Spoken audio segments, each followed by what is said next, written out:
नहीं तो इतना बड़ा जिस कुर्सी पर बैठा था, न्याय की कुर्सी पर, उस कुर्सी पर बैठकर इतना बड़ा पाप कर रहा था, वो किसके समर्थन से कर रहा था? कि जब शुरू में आए तो इस देश को बड़ी आस लगी थी, उम्मीदें जागी, बिल्कुल उम्मीद जागी थी कि एक ईमानदार हमको जज मिला है, न्यायाधीश मिला है, जो आम जनता के लिए वो काम करेगा, न्याय देने का काम करेगा। लेकिन कुछ दिनों के ही बाद घंटी हिलाते हुए नजर आए थे चंद्रचूड़ साहब, मोदी जी के साथ आए थे ना, घंटी हिलाते हुए। क्यों आए? उसके बाद भी का भी बयान, जब रिटायर हुए तो उन्होंने बयान दिया कि तमाम दबाव में हम थे। कहने का मेरा तात्पर्य है कि सच उगलेगा कि नहीं उगलेगा, उसके खिलाफ कार्रवाई होगी कि नहीं होगी, कि कार्रवाई के पहले ही वो जज लोया बन जाएगा। देखिए स्थितियां, सरकार इस समय इस स्तर पे काम कर रही है। सरकार किस स्तर पे जाके काम करेगी, सच को। अच्छा आप एक चीज बताइए, एक प्रश्न मैं आपके इस जिम्मेदार चैनल के माध्यम से पूछना चाहता हूं। पुलवामा की जो घटना घटी थी, जिसमें 40 जवानों को शहीद होना पड़ा था, इस देश के 40 जवान शहीद हो गए थे, वो देवेंद्र सिंह कहाँ है? नहीं, वाजिब नहीं, सवाल है आपका। वो देवेंद्र सिंह कहाँ है? आज तक कोई जांच हुई? नहीं, वाजिब सवाल है और सवाल होना भी चाहिए।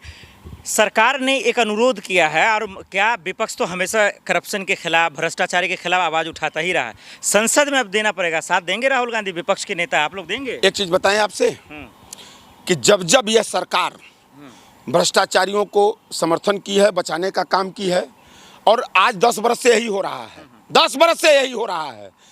हर भ्रष्टाचारी को मोदी जी का समर्थन प्राप्त है, इस सरकार का समर्थन प्राप्त है, और समर्थन प्राप्त करके ही भ्रष्टाचार। उसी क्रम में ये जज साहब भी 50 करोड़ जो रुपए फूके गए, तो इसमें वो तो उनके हिस्से के, उनके पास जो मिले तो वो तो फूक गए, लेकिन और जो हिस्से के थे तो वो तो गटारने वाले गटक गए थे, तो उसमें और भी लोग होंगे। और ऐसा नहीं है कि वो अकेले सिन्हा जी, और सिन्हा जी पूर्ण रूप से संघी हैं। साथ देगा विपक्ष? एकदम गांधी देंगे साथ। देखिए भ्रष्टाचार के खिलाफ इस देश में हमेशा, आज से नहीं, कांग्रेस भ्रष्टाचार के खिलाफ लड़ती आई है और लड़ती रहेगी, लड़ती रहेगी। बस तब तो हो गया। महाभियोग का यही मतलब था कि पार्लियामेंट में, संसद के अगर विपक्ष साथ देता तब तो फिर ये नहीं। लेकिन एक प्रश्न आपके चैनल के माध्यम से मैं छोड़कर जाना चाहता हूं कि क्या एक भ्रष्टाचारी को भ्रष्ट साबित करने के लिए भी महाभियोग की जरूरत पड़ने लगेगी जब इस देश में? तो आम जनता के लिए आपका कानून दूसरा या तो बना लीजिए, और वीआईपीओ के लिए दूसरा। अभी तक तो हमारे संविधान में यही अंकित है कि दोष और गुण के आधार पर चाहे कोई रहेगा उसको सजा मिलेगी। हमको सजा सुना देगा जज, हमको स्वीकार करना पड़ेगा। लेकिन अगर उसको सजा सुनाई गई है सिन्हा को, तो क्यों नहीं उसको वो स्वीकार कर रहा है? तो क्या अब यशवंत वर्मा अब सच उगलेंगे? अब कहाँ पैसे बचेंगे? पार्लियामेंट में तो उगलना पड़ेगा सच। देखिए वो तो आएगा ही आएगा सच सामने, आज न आवे। अच्छा हमको एक चीज बताइए कि ये मोदी सरकार, इसके पहले भी बहुत भ्रष्टाचार हुए। अभी तमाम भ्रष्टाचार, राफेल वाला मामला आया था इसी देश में ना, इसी देश में विपक्ष ने उठाया भी उसको, लेकिन उसका सामने आया।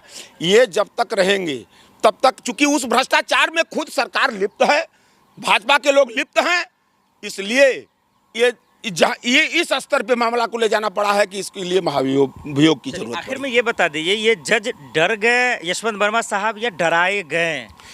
देखिए चीज बताएं आपसे, वो डर गए कि डराए गए, ये संघ से प्रश्न आप पूछ लेंगे तो बेहतर होगा, क्योंकि वो संघी है। आपको क्या लगता है? वो संघी है। वो तुम पाप करने के लिए उस कुर्सी पर बैठाए गए थे जहां न्याय की देवी बैठी थी। तुमको जनता न्याय के देवता के रूप में देखती थी कि ये न्याय करने वाला व्यक्ति है, तुम भ्रष्टाचार कर रहे थे। तो अब ये स्थिति यही है कि इनको अब वो सच उगलेंगे नहीं उगलेंगे, कि सच उगलने के पहले वो खुद उबल जाएंगे, अब ये तो समय बताएगा, चूंकि ऐसा इस सरकार ने बहुत लोगों के साथ कर रखा है। बहुत शुक्रिया।